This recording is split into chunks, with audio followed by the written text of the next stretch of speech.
Muy bien, hermanos. Gracias otra vez. Gracias porque Dios nos permite estudiar este libro de Apocalipsis, la revelación del Señor Jesucristo. Creo que esta es la lección 8. Voy a pedir su paciencia otra vez. Estamos en Apocalipsis capítulo 2 y comenzando por leer el versículo 9, donde dice: yo conozco tus obras. El Señor bien reconoce, hermanos, y Él es fiel para recompensarnos por las obras que hacemos para su gloria.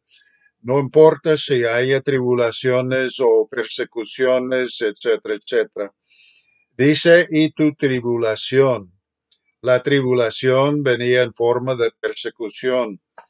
Uno de los que fue perseguido más por los romanos fue Policarpo, y yo quisiera leer solo una porción aquí de algo que es muy importante, muy interesante. Dice aquí, y voy a tener que leer otra vez, dice: Policarpo declaró: 86 años le he servido, hablando de Cristo, y Él nunca me ha hecho mal alguno. ¿Cómo entonces puedo blasfemar a mi Rey y a mi Salvador? ¿Por hacer qué? Por adorar al César, al emperador romano. Y cuando el procónsul, a pesar de eso, lo presionó otra vez y le dijo: jure por la suerte de César, él respondió: como usted en vano me apremia con esto, como usted dice, debo jurar por la suerte de César, y pretende desconocer quién y qué soy yo. Declaro aquí con denuedo: soy cristiano. Y en el proceso de ser martirizado a este hombre Policarpo, él pregunta al procónsul de esta forma: y si usted quiere conocer cuáles son las doctrinas del cristianismo, desígneme un día y las escuchará. En otras palabras, él quiso testificar al procónsul romano, y el procónsul respondió: persuada a las personas.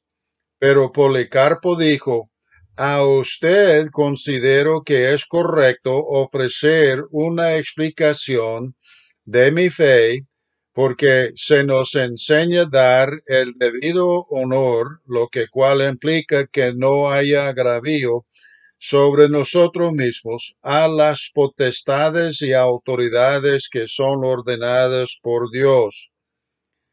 Él ofreció explicar al procónsul romano por qué tenía él fe en Cristo Jesús, darle una explicación de las doctrinas básicas del cristianismo.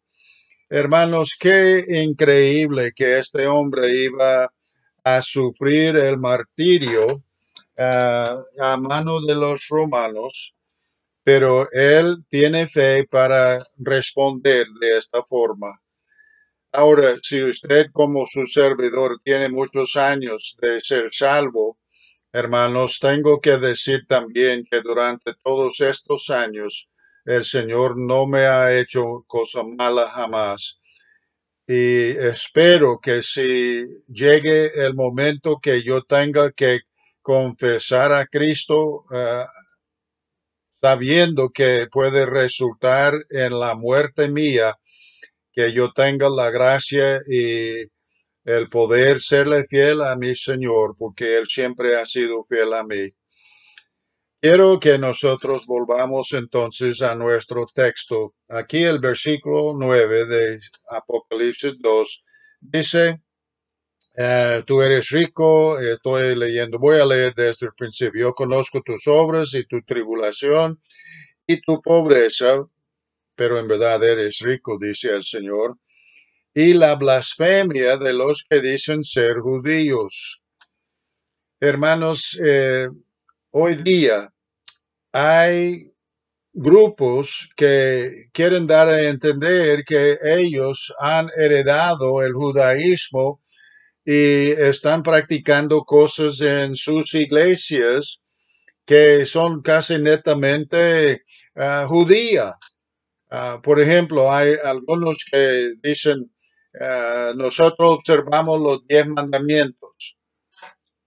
El judaísmo, la verdad es que lo hacen para poder ser salvo. Algunas veces dirán, no, no observamos la ley para ser salvo, pero luego si uno no observa las leyes, especialmente la observancia del sábado, ellos dicen, no puede uno formar parte de nuestra iglesia si no observa eso.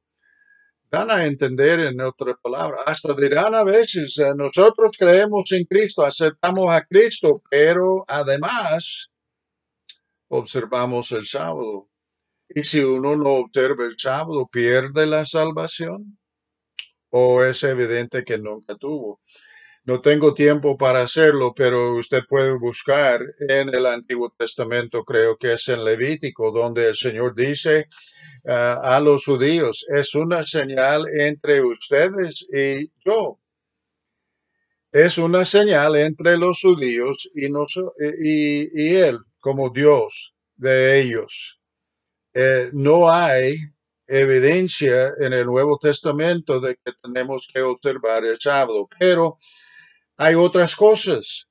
Por ejemplo, el tener sacerdotes, de tener ceremonias que prácticamente sirven para ofrecer día en día, semana en semana, el sacrificio del Señor Jesucristo.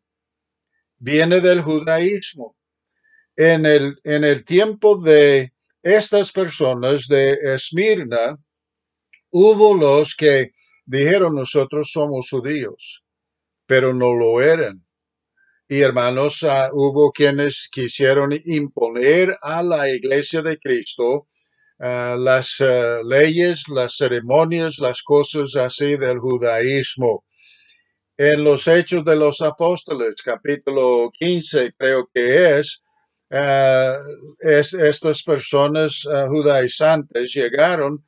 Vayan buscando conmigo, por favor. Creo que conviene.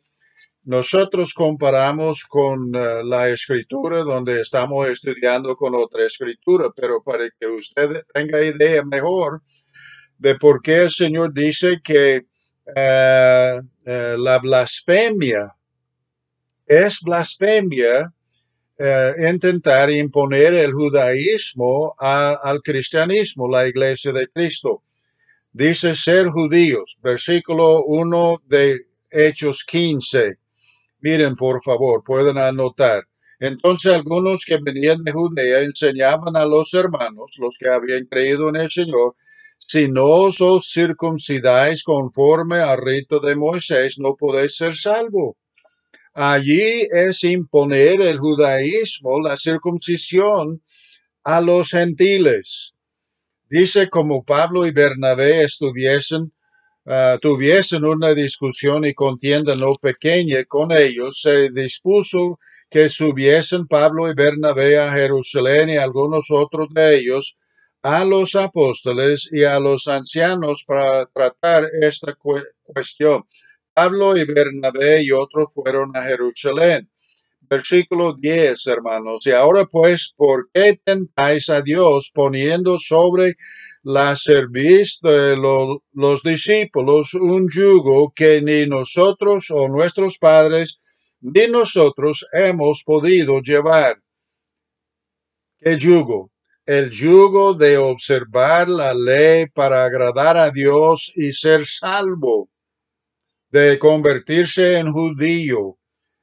No era suficiente, dicen esos judaizantes, conocer a Cristo. Era necesario también convertirse al judaísmo. Pero noten el versículo 11. Antes creemos que por la gracia, cada vez que usted escucha esta palabra, hay que recordar, es don no merecido. Si yo cumplo todas las leyes, los 10 mandamientos y las 600 leyes que hay en Levítico, aún así yo no gano la salvación. La verdad es que no puedo. Nadie ha podido. El único que ha guardado totalmente la ley de Dios fue el Señor Jesucristo. Por eso Él lo llama un yugo desigual. Ahora, antes creemos que por la gracia del Señor Jesucristo seremos salvos de igual modo que los gentiles que no son judíos o los judíos que no son gentiles. Hermanos, la verdad es que somos salvos por la gracia, no por convertirnos por la circuncisión u observar la ley, sean los 10 mandamientos o las 600 leyes morales que hay, ceremoniales, etcétera, que hay en la Levítico, etcétera. Así que el Señor dice a Juan, hay que decir a la iglesia de Esmirna que es blasfemia decir que uno es judío cuando no lo es. Dice, no lo son, sino sinagoga de Satanás. Esas son palabras tremendas, hermanos. Nosotros debemos reconocer que si hay una iglesia que incorpora el judaísmo, observar las leyes para ser salvo o ofrecer sacrificios con todo y sacerdotes y altares, etcétera, hasta con fetiches e imágenes, hermano, es blasfemia. ¿Por qué? Nosotros hemos leído en Hebreos. Hebreos nos dice que Cristo se ofreció una vez para siempre. No vuelve a ofrecerse ese sacrificio. No hace falta, porque el sacrificio de Él, cuando derramó su sangre en la cruz del Calvario, ese sacrificio del Señor Jesucristo y su sangre fue suficiente, eficaz, completo, y Él, después de resucitarse 40 días después, Él ascendió al cielo, se sentó a la diestra del Padre y ofreció su sangre en el santuario celestial. Hermanos, tomen nota de cuando lo hizo, porque hay una iglesia que dice que no, el Señor no vino hasta 1844, es cuando Él ofreció su sangre. No, hermanos, cuando Él ascendió al cielo en el primer siglo, 40 días después de su resurrección, dice Hebreos, Él ofreció su sacrificio. Entonces, bueno, como dije, hermanos, podemos alargar más la conversación, pero tenemos que seguir adelante. Dice versículo 10, no temas en nada lo que vas a padecer. El Señor dice que iban a padecer. Y hermanos, Él dice, no tengan miedo por lo que van a sufrir. Hermanos, no debemos pasar preocupados, conscientes sí de lo que nos puede pasar, pero nos preocupamos muchas veces por lo que no va a suceder. Es posible que ni suframos nada antes de arrebatar la iglesia al Señor. Si Él viniera hoy, hermanos, exentos de muchas cosas, muchos sufrimientos. Pero Él dice a estos de Esmirna, no vayan a temer lo que van a padecer. Ellos sí iban a padecer. Dice, he aquí, el diablo echará a algunos de vosotros en la cárcel. Y a través de los siglos, aún desde ese momento en el primer siglo, el diablo, aprovechando la incredulidad de emperadores, presidentes, uh, los que encargados de ciertos países, etcétera, echan en la cárcel a los que son cristianos. Ahora, Sabemos, por ejemplo, en Corea del Norte hay muchos predicadores y creyentes presos. Yo creo que también sale el testimonio de China, de que ese otro país comunista, ateísta, tiene en la cárcel a personas que supuestamente han violado la ley de China por predicar las buenas nuevas del Señor Jesucristo. Hermanos, puede haber otros en otros lugares. Es posible que haya personas creyentes en el futuro, si Cristo no viene, luego puede haber hasta en los Estados Unidos a personas, pastores, que solo por predicar la verdad de la Biblia están en la cárcel. Pero ¿qué debemos hacer, hermanos? Serle fiel. Y aquí el Señor dice a Juan, hay un propósito. Sigamos en el versículo 10, dice, el diablo echará a alguno de vosotros en la cárcel para que seáis probados.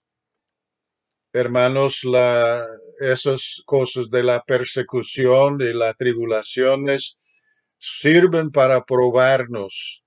He anotado aquí que la iglesia perseguida es una iglesia pura. No es una iglesia que tiene muchos hipócritas o personas que profesan ser creyentes, pero son algunos de esos ángeles de luz del diablo, porque cuando haya persecución, los hipócritas, los que no son verdaderos, ellos desaparecen, no permanecen, no van a aguantar la persecución y la aflicción que puede venir. Ahora, vemos en Santiago, aquí cerca está Santiago, guarden su lugar aquí, pero Santiago capítulo 1, hay algo allí en Santiago 1, versículo 2 dice, hermanos míos, tened por sumo gozo cuando os hacéis o halléis en diversas pruebas. Esas pruebas son aflicciones, persecuciones, etc. Sabiendo que la prueba de vuestra fe produce paciencia. Estoy seguro que ustedes han oído, hermanos, no hay que orar por la paciencia. Hay que permitir al Espíritu Santo obrar paciencia en nosotros, pero hermanos, la prueba o las pruebas producen la paciencia. Así que si usted ora por la paciencia, está orando porque Dios le mande pruebas, ¿ok? Mas tenga la paciencia su obra completa para que seáis perfectos o maduros y cabales, sin que os falte cosa alguna. Y si alguno de vosotros tiene falta de sabiduría, pídela a Dios, el cual da a todos abundantemente sin reproche y le será dada. Hermanos, esas aflicciones, esas pruebas vienen, dice el Señor al pastor de Esmirna, vienen para probarnos. Y ser echado en la cárcel también es una prueba. Y dice, tendréis tribulaciones por 10 días. ¿Por qué no dijo el Señor 10 emperadores durante su tiempo?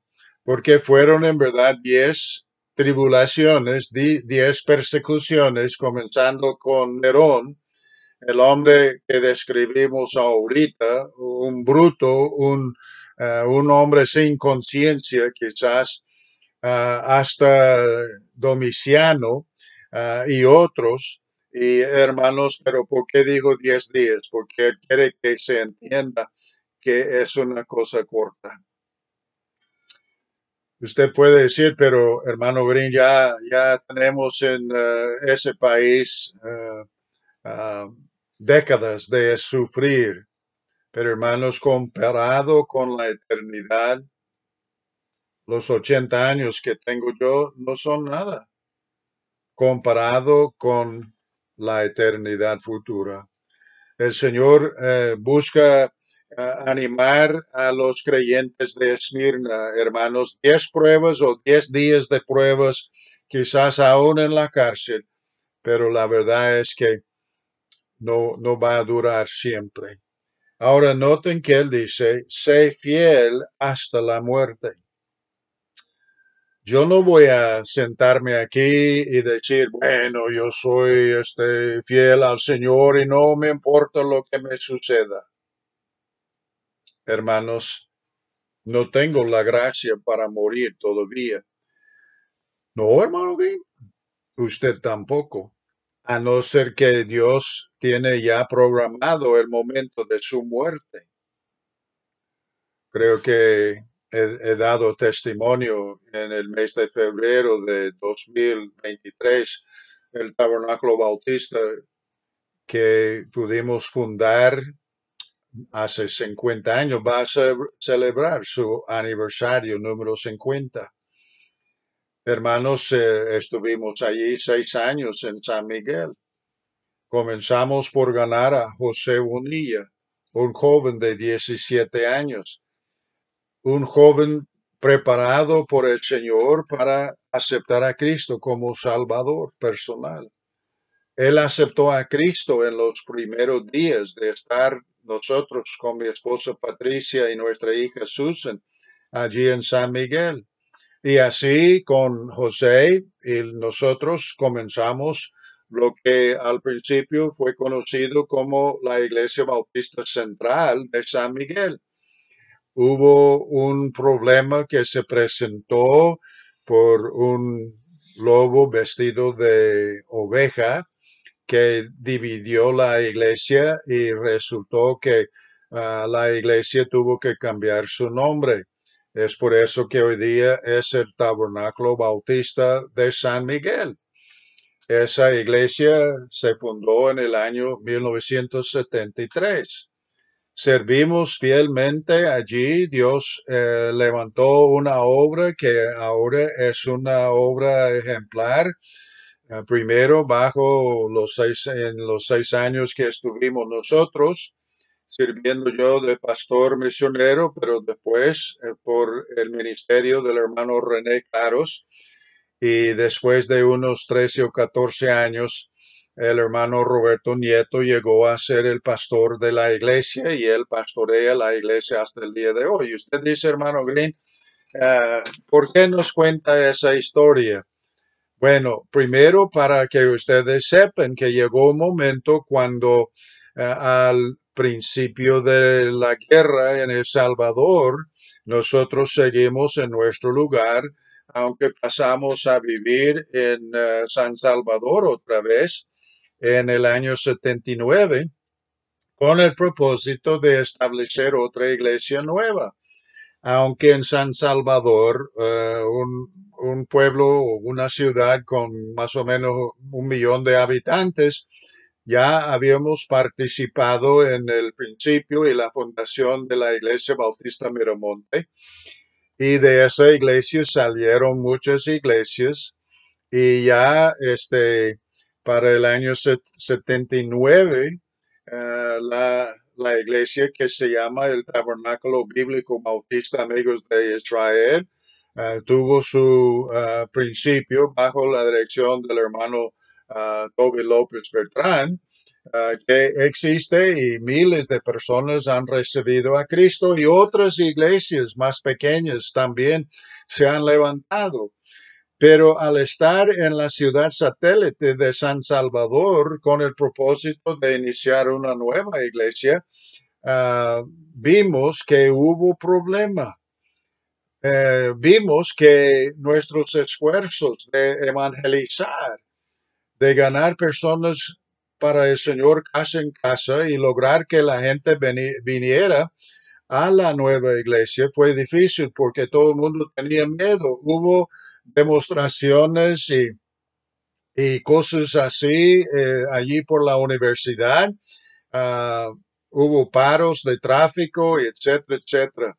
No pudimos seguir viajando a San Miguel durante la semana para enseñar en el Instituto Bíblico porque hubo amenaza en la carretera de secuestro, etcétera.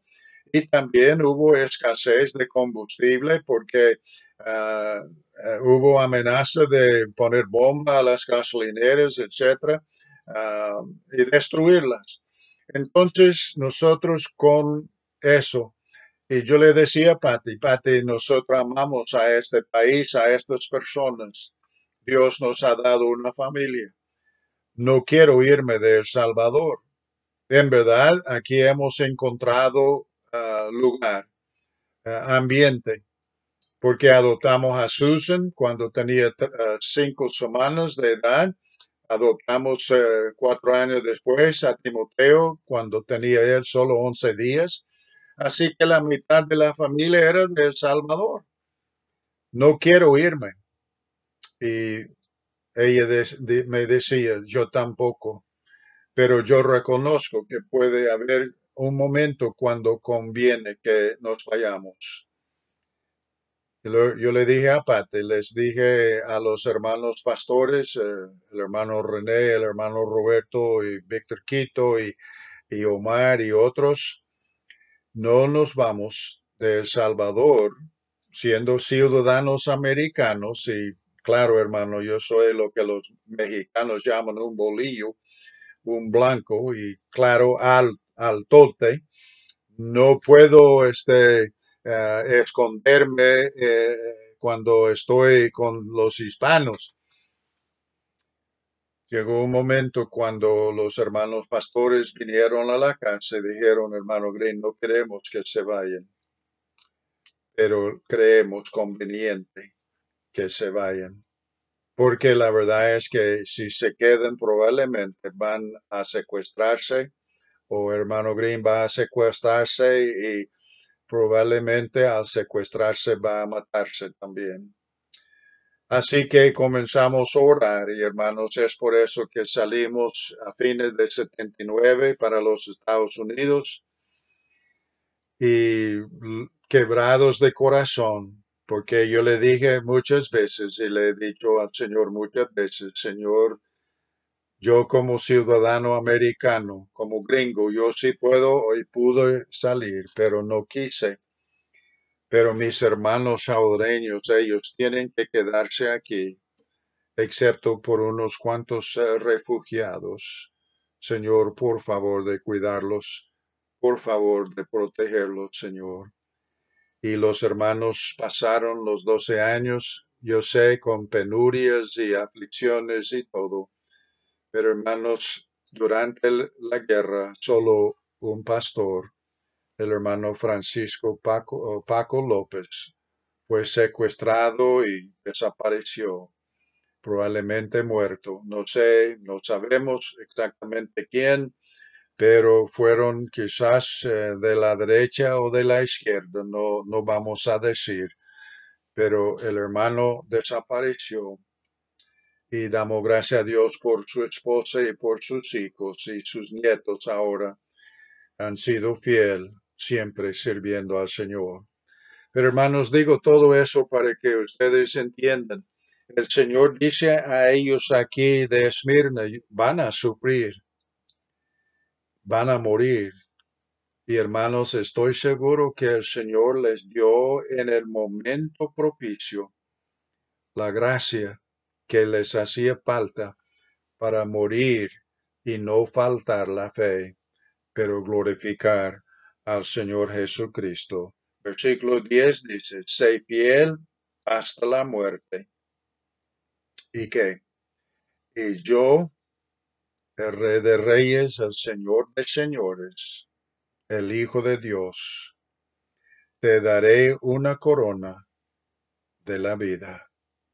Esa es la corona que se ganaba eh, a los campeonatos, los que lograron sobrevencer.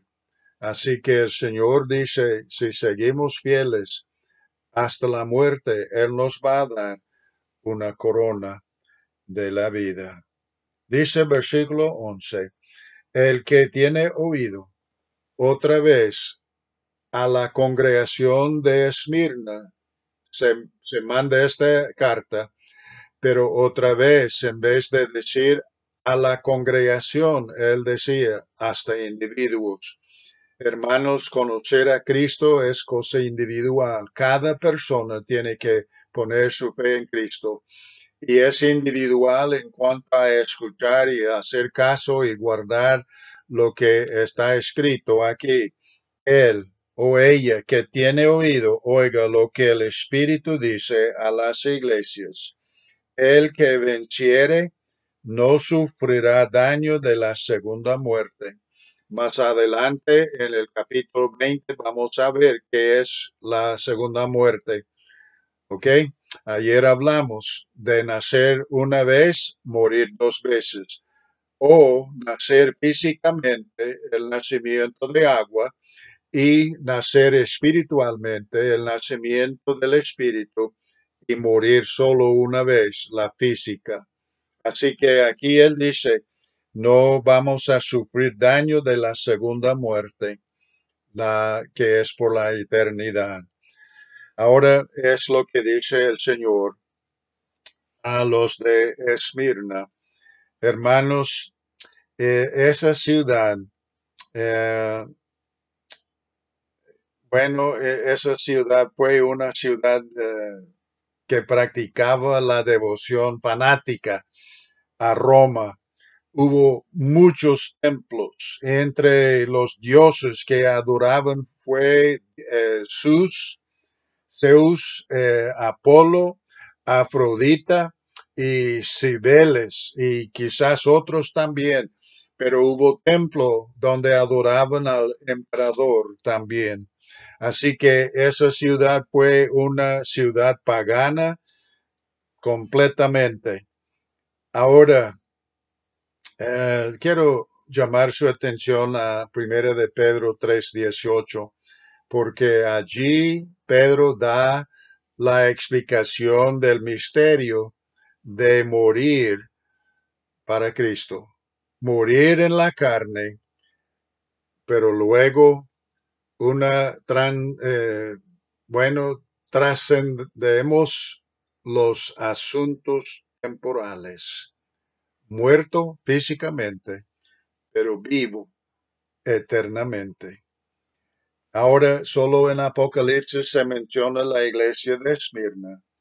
También esta iglesia, como la de Filadelfia, son las dos que no recibieron reprensión del Señor. Interesante. Hermanos, hasta la próxima lección.